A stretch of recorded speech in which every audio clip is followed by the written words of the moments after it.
Dès qu'un train arrive en provenance d'Italie, les policiers se dirigent vers les quais. Ils montent dans chaque wagon et en quelques secondes, font descendre une quinzaine de personnes. Presque 100% des passagers cette fois-ci. Des migrants illégaux, syriens, libyens, érythréens.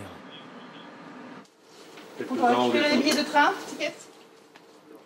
Quand on vient d'Italie, cette gare est la première sur le sol français, la porte d'entrée dans notre pays. La police arrête ici jusqu'à 100 migrants par jour, sous les yeux des habitants, qui ne font même plus attention. Il y a tous les jours les CRS. Ils sont au camion, ils vérifient tous les trains. Calmement. Quasiment tous les jours, vous voyez des groupes de migrants? Oui. En fait, moi, je les vois pas beaucoup. Enfin, ils nous gênent pas. Comme ils font que passer, ils sont pas... ça gêne pas la ville. Hein. Ces migrants vont être reconduits en Italie. Car tous sont partis de la gare de Vintimille, à une dizaine de kilomètres de la France. C'est là-bas que nous avons rencontré un Camerounais de 22 ans. Nous l'appellerons Djibril. Il est arrivé en Italie il y a un mois sur un radeau de fortune, après avoir fui les violences en Libye où il travaillait. J'ai pas d'affaires, rien.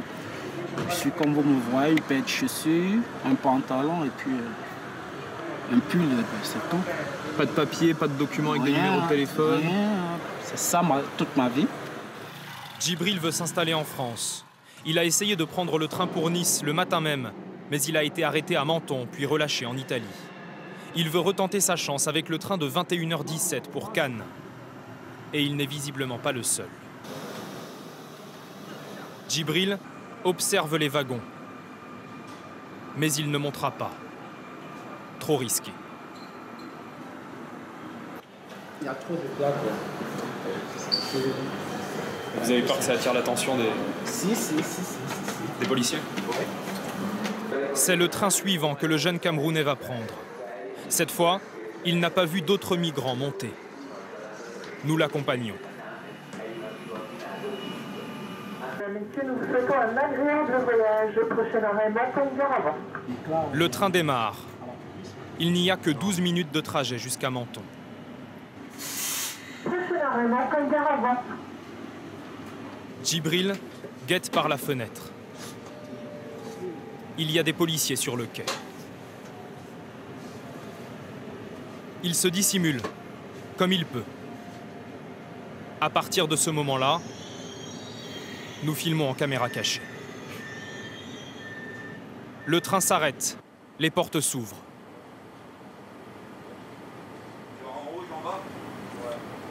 Ce sont les policiers.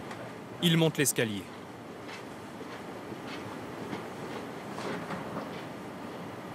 Cet agent est passé juste à côté de Djibril, mais il ne l'a pas contrôlé.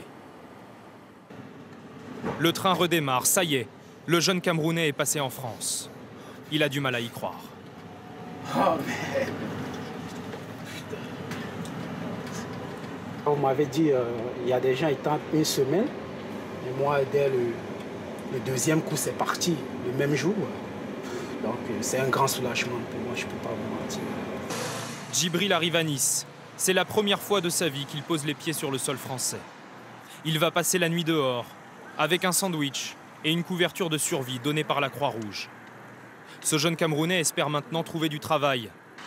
À l'évidence, les policiers n'arrivent pas à stopper les migrants venus d'Italie. Et même quand ils y parviennent, ce n'est que provisoire. Les migrants qui sont interpellés à la gare de Menton sont reconduits dans ce poste frontière français, puis ils sont relâchés et prennent la direction de l'Italie qui se trouve juste ici à quelques mètres. La plupart d'entre eux vont retenter le passage dans les prochaines heures ou les prochains jours. Justement, voici un groupe, à peine interpellé, déjà relâché. Les policiers leur indiquent la direction pour retourner à pied à Vintimille, en Italie. Parmi eux, cet adolescent érythréen d'à peine 15 ans. Il veut aller en Angleterre via Calais. C'est la deuxième fois aujourd'hui qu'il se fait refouler. Ma sœur est en Angleterre, à Londres. Où vous voulez que j'aille? Où je vais aller? Les policiers savent bien que les migrants vont retenter de passer, encore et encore. par le train, le bord de mer, l'autoroute ou même la montagne. C'est un sentiment assez fort d'impuissance, d'inutilité, de travailler pour rien, de ne pas rendre service à la collectivité. Ces gens ne font que revenir. En 9 mois, environ 21 000 migrants ont été arrêtés à la frontière franco-italienne. Mais impossible de savoir combien ont finalement réussi à entrer en France. Et notez qu'Anne-Sophie Lapix revient sur le sujet ce soir dans Mots